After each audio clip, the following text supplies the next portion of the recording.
Assalamualaikum warahmatullahi wabarakatuh. Welcome to the Taman Podcast Alwari Have Story. Ya, balik lagi sama saya Rasid Dodo. Dan kita kali ini sedikit agak berbeda dalam artian sama seperti konten kita yang di Jakarta. Nah, kalau di Jakarta itu kita kontennya itu ngonten di lapangan basket. Wah, podcastnya. Kalau sekarang kita agak sedikit berbeda ini, bukan disponsorin oleh Starbucks.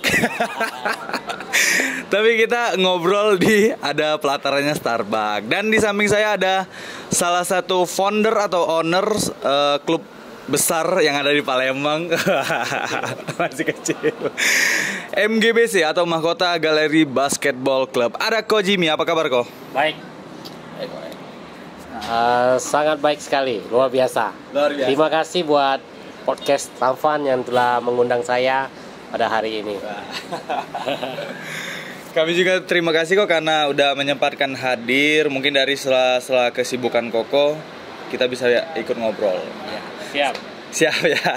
Sahabat-sahabat Tambaners, di episode kali ini kita akan mengulik secara detail bagaimana sih sejarahnya terbentuknya Mahkota Galeri Basketball Club ini, dari yang dulunya mungkin kalau boleh dibilang belum menjadi klub besar dan sekarang menjelma menjadi sebuah klub besar yang ada di Palembang. Bahkan bukan di Palembang aja yang tahu, mungkin di luar Palembang juga ada yang tahu. Nah, kita langsung saja ke pertanyaan. Mungkin boleh Koko ceritain bagaimana awal terbentuknya Mahkota Galeri Basketball Club ini, boleh Kok? Oke, sekali lagi terima kasih buat hari ini, buat apresiasi tentunya buat saya sebagai pembina, owner Mahkota Galeri Basket Club yang disingkat MGBC. MGBC ya. MGBC Hura kata. MGBC Hura. Nah, kalau sejarah singkat sih sebenarnya sama lah ya. Maksudnya ini kan sebenarnya komunitas basket sebenarnya. Iya, memang dimulainya itu kurang lebih ya, kalau nggak salah waktu zaman saya masih kerja itu sekitar 2010, 2011 itu mulainya dulu kalau kita tahu ada satu lapangan di Raja Wali. Nah, di situ mulai terbentuk. Sebenarnya yang bentuknya ini bukan saya yang perintis awal tim ini, komunitas ini. Yaitu yang terbentuk adalah Mas Wahyu. Kalau saya kenalkan, Mas Wahyu ini adalah salah satu top manager di salah satu provider, yaitu Telkomsel, saya sebutkan aja. Bersama karyawannya ngadain basket setiap Sabtu. Jatuhnya kayak fun game. Iya, karena waktu itu karyawannya itu sedikit, jadi kebetulan saya diundang oleh Mas Wahyu. Nah, untuk ikut main kan, bolehlah Pak Jimmy main kan saya di waktu itu di salah satu bank swasta ada kerjasama, diajak. Nah, situ saya bilang boleh lah ngajak yang lain. Nah, boleh dia bilang.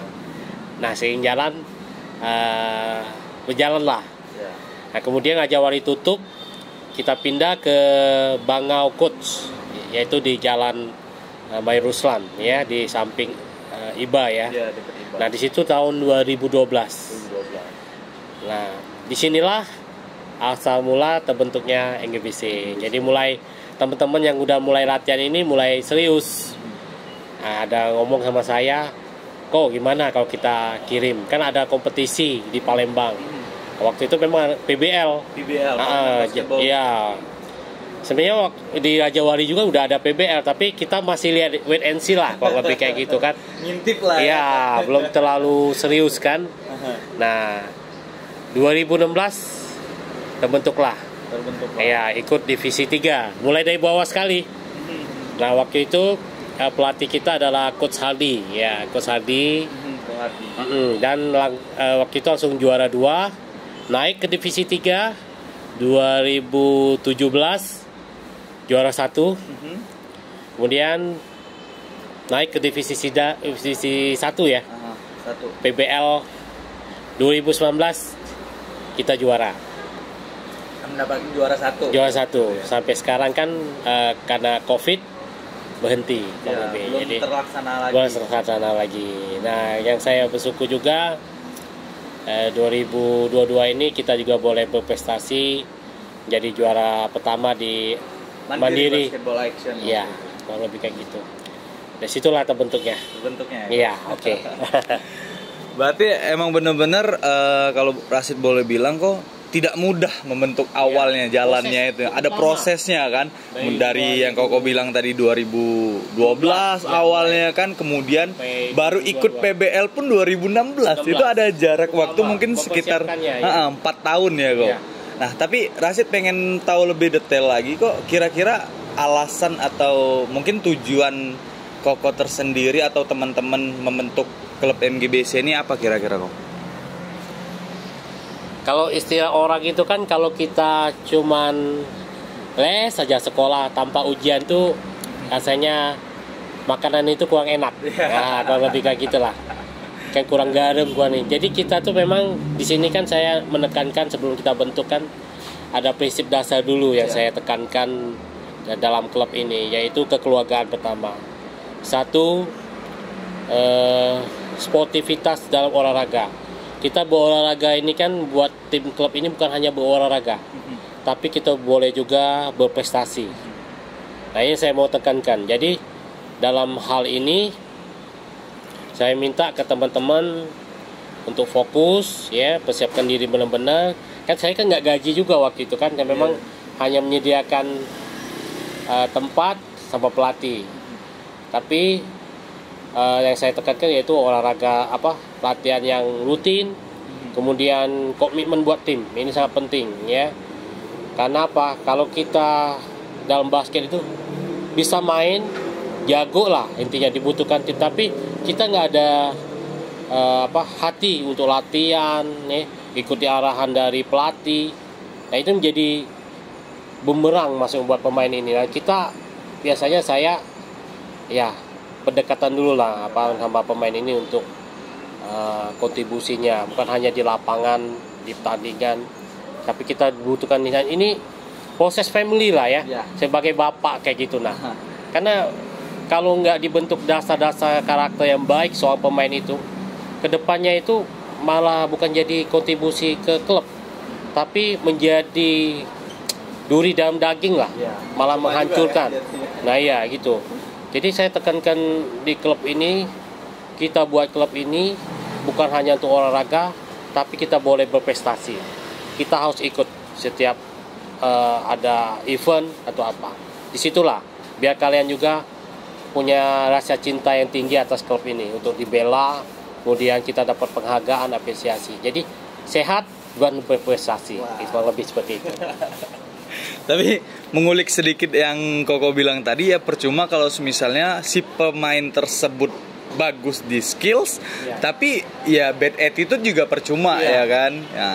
Tapi yang Rashid pengen tahu lagi kok, kalau boleh dibilang kan MGBC ini dari dulu nih, dari prosesnya dulu belum menjadi klub yang besar nih. Dan kemudian belum. Enggak dong. Dan sekarang kalau saya boleh bilang, dan teman-teman basket lain pun yang ada di Palembang pun bilang MGBC ini menjelmas menjadi sebuah klub yang besar. Kira-kira nih kok. Amin. Rahasianya apa sih kok, boleh kok disebut? Ya, saya bentuk tim ini kan karena saya punya passion atas tim ini, dan saya bersyukurnya itu teman-teman ya, khususnya official, pelatih, para pemain, nah itu saya bersyukur itu mereka tuh punya komitmen sama dengan saya. Kita di basket ini memang kita tidak apa-apa, tapi kita menghasilkan hal yang baik, yaitu prestasi. Iyalah, selain seperti saya bilang tadi, selain kita berolahraga, kita memberikan prestasi. Nah, hal-hal yang paling dasar dulu seperti saya bilang, karakter dari pemain itu kita harus bentuk dulu. Seperti Rashid bilang, kalau bisa jago main di basket, hebat lah. Wah, tanpa dia tim basket kita akan susah kayak gitu kan. Tapi menurut saya itu bukan hal yang mutlak. Saya malah tidak suka pemain-pemain seperti ini. Kenapa? Kedepannya pasti merusak tim, karena dia merasa dia paling jago, paling hebat, dibutuhkan tim. Nah, orang seperti ini susah untuk join sama tim, karena kan dalam satu tim ini kan kita bukan satu orang yang main. Kayak 5 kan, pemain kan ada 5. Ya. Ya seperti jari kita. Kita nggak bisa lihat besar-besar ini paling dibutuhkan, enggak. Kita butuh yang kecil-kecil ini untuk nyuplai bola. Ya. Untuk membagi bola, untuk menyalurkan bola passing atau apa. Jadi apa? Kita saling membutuhkan. Jadi dalam tim ini bukan person to person tapi tim. Nah ini, saya tekankan itu dulu, karakternya dulu, ya, filosofinya dulu, ya. Kemudian proses. Nah, proses ini kan kalau saya boleh cerita ya, dari divisi 3 itu kan kita lokal. Ya. Lokal, betul-betul lokal, mentah. Dilatih oleh Coach Hadi. Terima kasih Coach Hadi, nggak bentuk. Kemarin juga sempet juga di Dataman Podcast. Iya, Coach Hadi yang ini. Nanti saya boleh sebut ya orang-orangnya ya. Coach Hadi bentuk dasar-dasar basket. Kemudian juara 2 naik ke divisi 2, juara 1. Kemudian nah ini ada proses ketika divisi 2 naik ke divisi 1. Nah, itu kan kita kan 16 17. Ya. 18 itu kita naik pertama kali. Nah, ini betul-betul kita jadi tim underdog lah benar-benar. Karena tim-tim yang lain waktu itu PBL divisi 1 itu hebat-hebat, terus pakai pemain luar. Saya tanya sama teman-teman, kan ini proses, saya bilang. Ya. Ini saya survei dulu kan. Saya biasanya kan melihat tim-tim lawan. Maaf, saya matiin dulu aja. Ya. Tim-tim lawan yang akan kita lawan waktu divisi 1. Nah, saya lihat di sini. Biasanya saya rajin melihat siapa pemainnya gitu. Siapa yang penting di situ kan. Saya analisa, saya panggil teman-teman gitu. Rapatlah. Nih, lawan kita tim ini. Nah, kita tim lokal yang baru ini. Ini ada pemain dari ini. Saya jelasin biasanya. Nah, yang khususnya para senior lah yang di NGBC ambil suara. Nah, ini yang saya tanamkan di teman-teman. Saya tidak pernah ambil keputusan sendiri. That's it. Di NGBC itu sama. Sekali bukan saya yang ambil keputusan. Karena saya owner, saya pembina, saya ambil keputusan. Enggak. Semua pemain itu punya suara.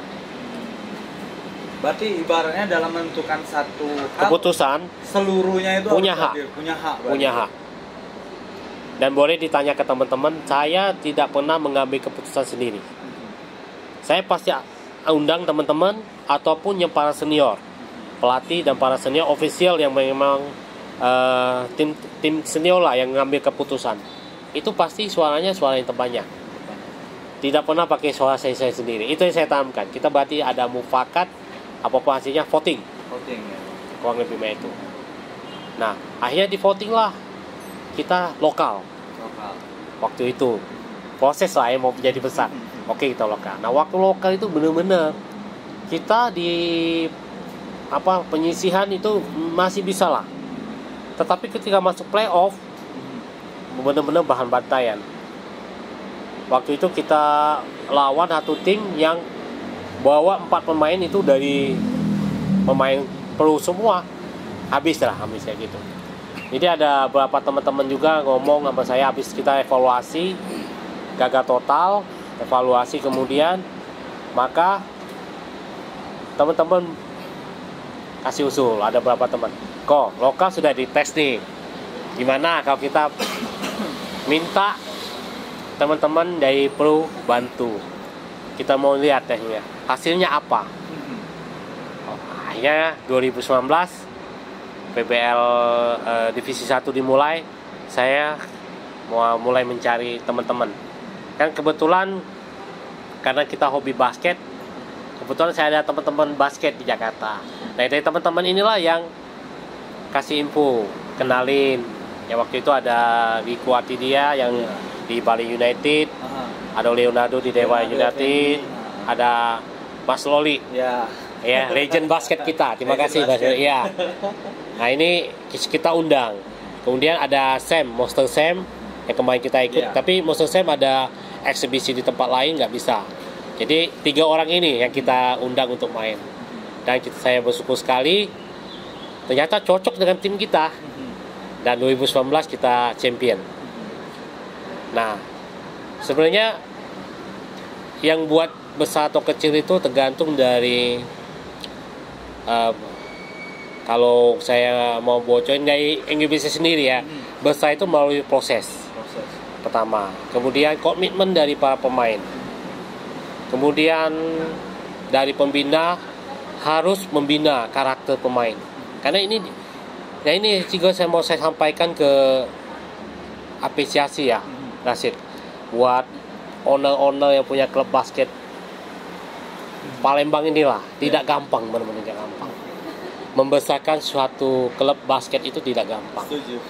Sangat-sangat tidak gampang. Bukan hanya biaya ya, tapi waktu, tenaga, pikiran, analisa. Kalau kita mau maju, kalau kita mau jadi klub basket biasa-biasa aja, ya itulah tiap tahun ikut. Mau menang mau kalah, nothing tulus. Iya. Tapi bagi saya enggak. Seperti saya sampaikan di awal, komitmen kita di sini apa nih? Kita hanya olahraga atau mau berprestasi juga? Nah, kebetulan teman-teman kita mau berprestasi kok. Nah, itu. Nah, jadi kebetulan saya diberi sedikit rezeki lah ya. Saya alokasikan ke klub basket IGBC ini. Ya itulah, memakai jasa pemain luar itu tidak murah. Ya, setuju. Transport, hotel, ya, belum duit jalan. Ya. Gak mungkin dong orang datang tangan hampa kayak gitu. Tidak murah. Ini butuh biaya besar. Nah, itu saya apresiasi ke teman-teman yang ownernya punya klub. Itu luar biasa duitnya keluar, ya. Sudah keluar waktu harus ikuti, mengayomi, terus mendidik lagi para pemain. Belum lagi mencari bibit-bibit pengganti kayak kita kan. Nah, kalau seperti saya kan, saya udah mikirin 1 tahun 2 tahun ke depan saya harus ada regenerasi. Siapa-siapa yang harus saya replace. Nanti kan ada KU35, naik ke KU35. Yang muda-muda itu harus menggantikan. Kurang lebih seperti itu. Jadi betul-betul kalau saya pribadi itu karena punya passion lah ya, saya betul-betul memperhatikan. Itu kata kunci. Kalau kita mencintai sesuatu, kita akan berikan yang terbaik, bukan hanya separuh tapi 100%. Kurang lebih seperti itulah.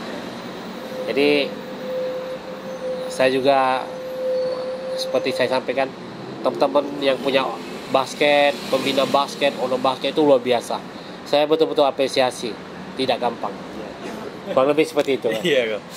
Jadi sahabat-sahabat Tampaners, mungkin yang dari dulu penasaran nih, gimana sih prosesnya ya kan, kemudian MGBC dari klub kecil kemudian menjelma menjadi sebuah klub besar sekarang di Palembang. Tadi udah dijelasin sangat detail oleh Ko Jimmy. Dan kalau Rashid boleh bilang kok, kalau Ko Jimmy ini harus dimiliki sifat yang Ko Jimmy atau mental, kalau aku bilang kok ya, harus dimiliki seluruh klub basket yang mau pengen maju. Karena nggak banyak kok, ya nggak banyak yang punya, yang Koko bilang tadi, membentuk suatu klub basket yang pingin maju ini nggak murah. Dan aku kutip nggak murah. Ya satu, terus juga nggak murah, terus juga merelakan atau mengorbankan tenaga, pikiran, waktu dan lain sebagainya. Tapi yang penting sudah Koko jelasin, mudah-mudahan menginspirasi untuk sahabat-sahabat Tampaners juga. Kemudian juga kalau ada yang klub-klub lain, nah ini termasuk evaluasi juga nih bagi Tampan juga nih. Karena kami kan sekarang di divisi 3 kan, bisa nih contoh dari MGBC begini, step by stepnya. Punya saya mohon maaf kalau bukan mengguri, tapi ini pengalaman sharing ya. Kalau saya pribadi itu, misalnya ini tahun ini gagal, saya sudah pikirin tahun depan tuh pemain-pemain saya siapa aja, ya. Kemudian apa yang saya ambil, langkah apa, kita punya progres.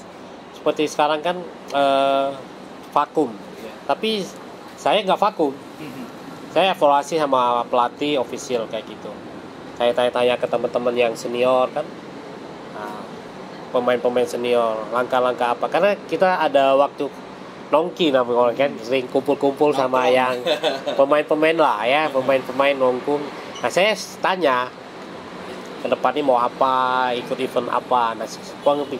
Jadi kita harus punya planning dulu untuk ngembangin basket ini. Kalau mau fokus, mau maju, mau prestasi, kurang lebih seperti itu.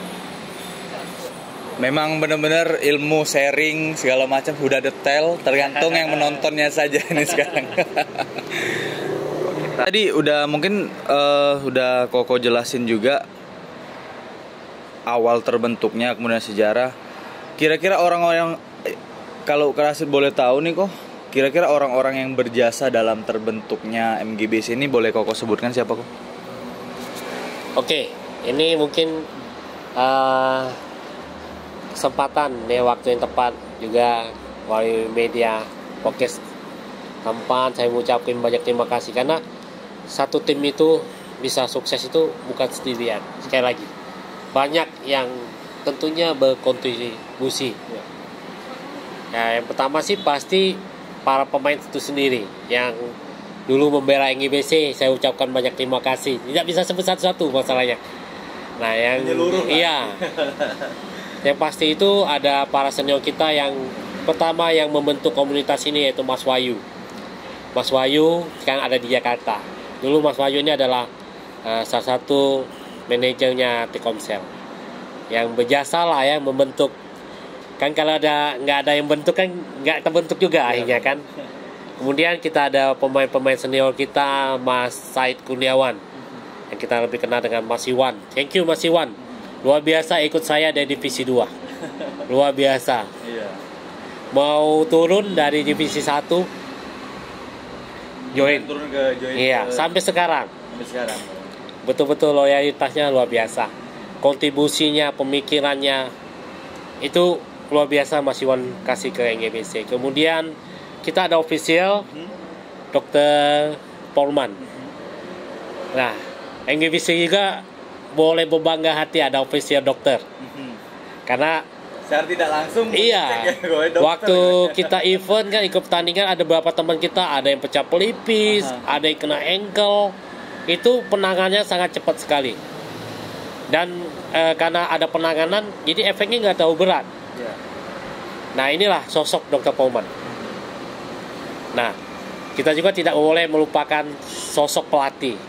Ya, dalam sejarah kan NGBC ada Coach Hardy yang melatih kita dari awal, kemudian pindah ke SPH, kemudian ada Coach Niko. Waktu itu stop karena harus sekolah lagi ke Surabaya. Yang terakhir ini ada pemain juga, sekaligus pelatih. Iya, pelatih. Presenter juga, Pal TV.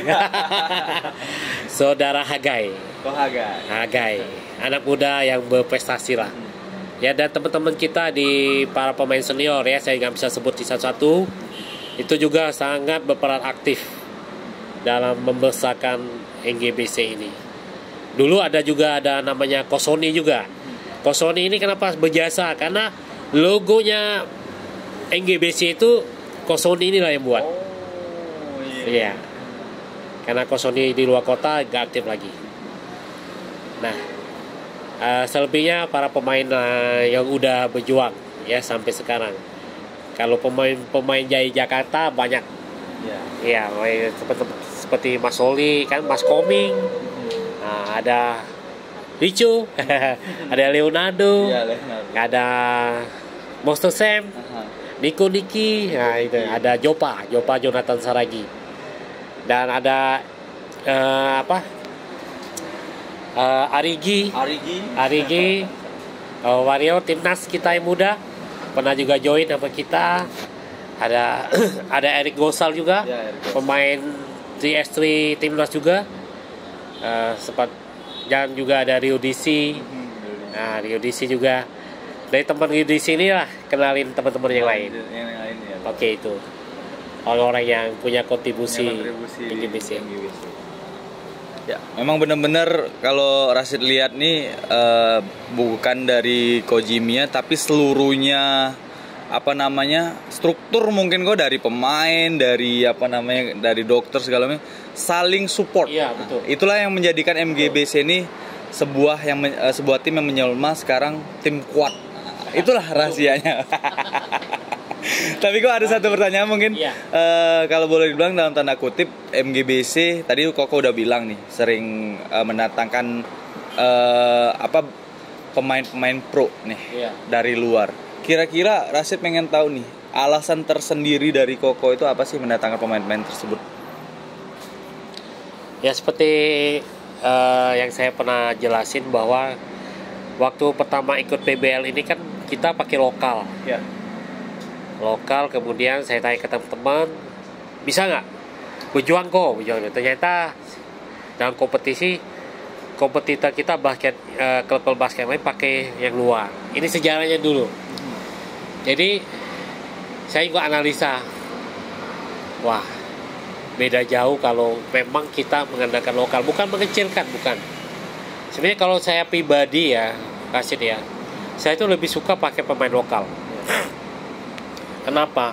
Karena pemain lokal inilah yang cikal bakal untuk memajukan perbasketan Palembang. Saya sih lebih suka lokal. Tapi kan seperti komitmen kita berolahraga sampai berprestasi. Kita lihat juga dong, misalnya saya sebagai pengusaha, entrepreneur. Kalau saya nggak mengikuti kemajuan usaha bisnis, kompetitor kita pakai ini, kita nggak ikut, kita masih tradisional. Kompetitor kita pakai program, pakai ini promosi apa online, tapi kita nggak ikut. Nah kita pasti ketinggalan gitu loh. Kecuali kita sama-sama tegak gitu loh. Nah teman-teman juga bilang, masukan dari teman-teman, kok nggak bisa kalau kita pakai pemain lokal, karena lawan-lawan kita kalau kita mau champion, nggak mau juara, itu pemain pro dan pemain ex pro katanya. Gimana kita yang bukan pemain pro mau lawan pemain pro ex pro kan? Yang kita hanya seminggu 2 kali, terus kebanyakan kita juga kerja, bukan pemain bener-bener murni pemain, lawan pemain yang bener-bener di bidangnya gitu loh. Ini jadi masukan buat saya juga. Akhirnya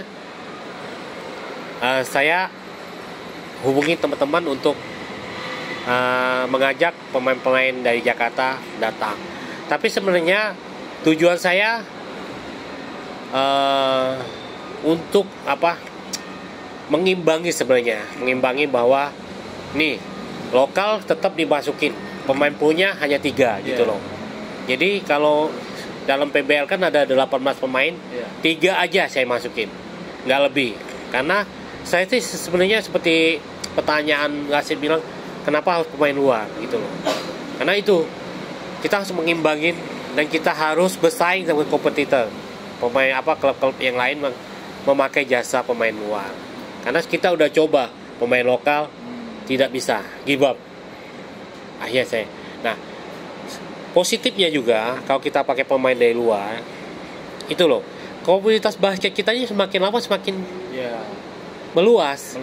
Kayak dari teman-teman komunitas di Jakarta itu seperti kan kita Ucap Sukamutua kemarin ada juara di basketball Mandiri Action kan teman-teman Jakarta yang datang hubungi saya tanya bisa main nggak? Wah, antusiasnya banyak sekali gitu loh. Sampai ada beberapa teman dari Jakarta juga mau ikut, saya bilang nggak usah, jangan terlalu banyak, saya bilang nggak enak juga kan. Akhirnya itu pun saya undang waktu semifinal sama final. Nah waktu penyisihan saya pakai full lokal, nggak pakai, karena itulah sebenarnya mau menaikkan brand lokal dulu, tapi tetap disupport, sementara ini disupport oleh pemain-pemain dari luar. Nah positifnya saya bilang NGBC ini boleh dikenal oleh teman-teman di Jakarta, positifnya. Negatifnya yaitu lokal harus banyak tersisi. Nah ini yang jadi catatan buat kita juga, bahwa next ke depan kalau bisa kita pakai lokal. Kenapa? Dengan lokal inilah kan bisa meningkatkan basketnya Palembang.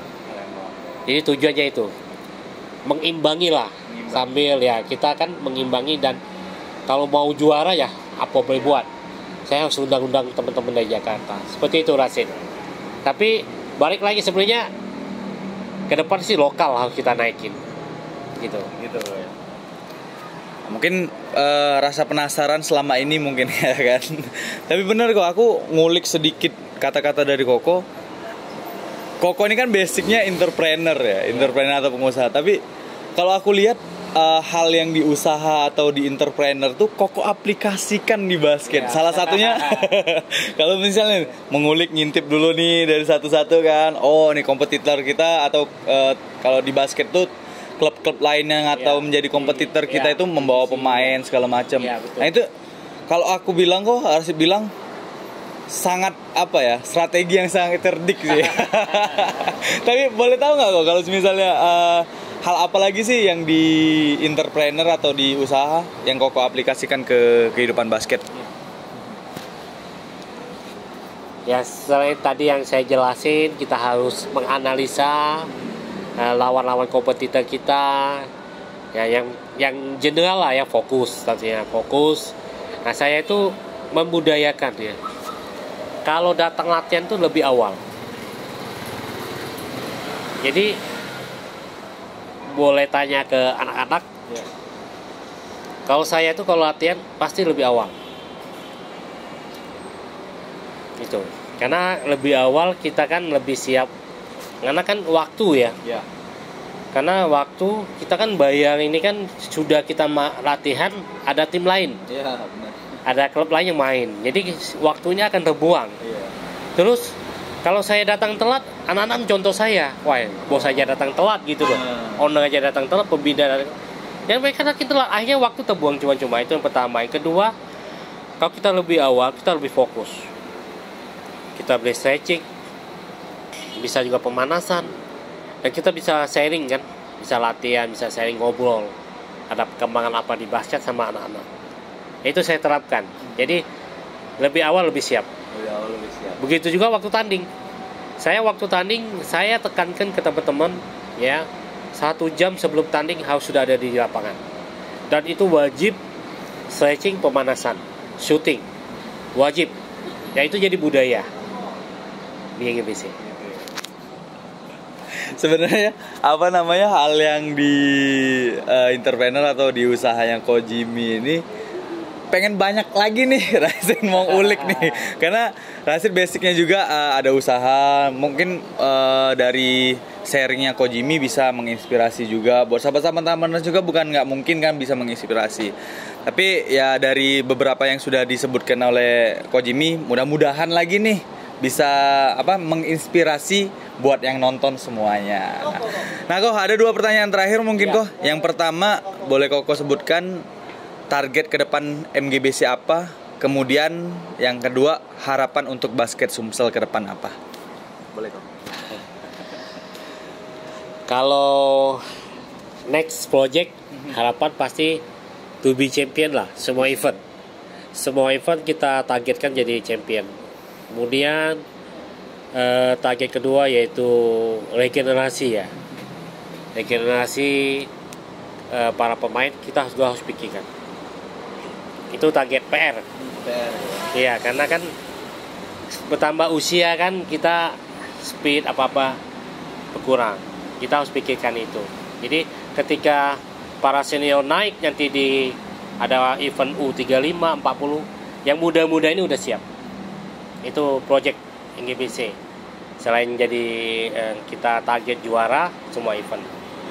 Nah, untuk basketnya Palembang harapannya ke depan makin maju lah ya. Memang kalau boleh sampaikan, olahraga basket ini sebenarnya olahraga mahal, Rasid. Beda dengan bola kaki ya. Kita di basket ini kan kekurangan lapangan, pasti itu di Palembang ini lapangan ini sangat kurang sekali, dan kemudian jadi kendala juga mahal. Kenapa? Mau olahraga basket harus beli sepatunya khusus, sepatu basket mahal-mahal. Tidak murah, belum lagi sewa lapangan. Mau bentuk satu klub harus bayar pelatih, kemudian harus bayar lapangan, Tidak gampang. Itulah dari awal tadi saya bilang apresiasi kepada para owner, pembina basket klub di Palembang ini. Benar-benar luar biasa effortnya. Biaya, waktu, tenaga, mengayomi. Tidak gampang. Mempertahankan satu klub basket itu tidak gampang. Seperti saya bilang tadi, masih terbatas lapangan, biaya itu. Nah, harapannya kedepannya ada lapangan-lapangan baru, ya. Kemudian ada kemudahan untuk main di lapangan, kemudian ada apresiasi lah, ada yang sponsor untuk anak-anak bisa dapat bola, dapat sepatu, yang mau main. Karena kalau kita lihat ya, karena kan di Palembang ada DBL nih, Honda. Itu antusiasnya yang datang supporter itu banyak sekali. Mereka tuh sebenarnya suka, apalagi kan timnas kita dapat gol, Gold medal. Wah, ini auranya naik nih. Antusias cinta akan basket itu naik.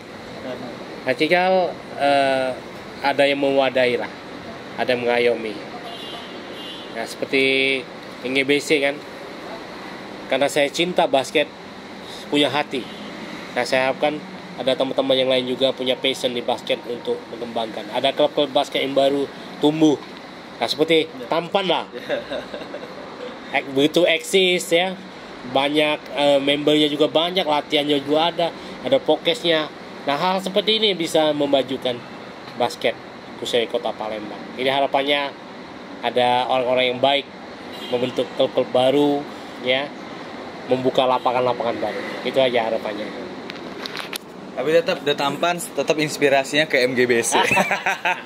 Masih baru juga sih. Pokoknya intinya apa yang saya harapkan dan juga Kojimi harapkan, dan juga apa yang sudah dijelasin oleh Kojimi detail yang menjawab semua mungkin pertanyaan yang selama ini sudah jelas semua ya. Intinya semoga apa yang kita harapkan semua untuk kemajuan basket Sumatera Selatan ke depannya. Thank you Kojimi udah hadir di Taman Podcast. Thank you. Kalau misalnya mau ngobrol lagi mungkin tentang entrepreneur mungkin. Boleh deh. Oke, buat sahabat-sahabat Tamaners, itulah obrolan kita dengan Kojimi, yaitu owner dari MGBC atau Mahkota Galeri Basketball Club. Buat sahabat-sahabat Tamaners, jangan lupa saksikan episode-episode Taman Podcast yang lainnya. Dan jangan lupa like, comment, and subscribe. The Taman Podcast, all body have story. Thank you. Thank you Kojimi. Thank you. Wah, keren.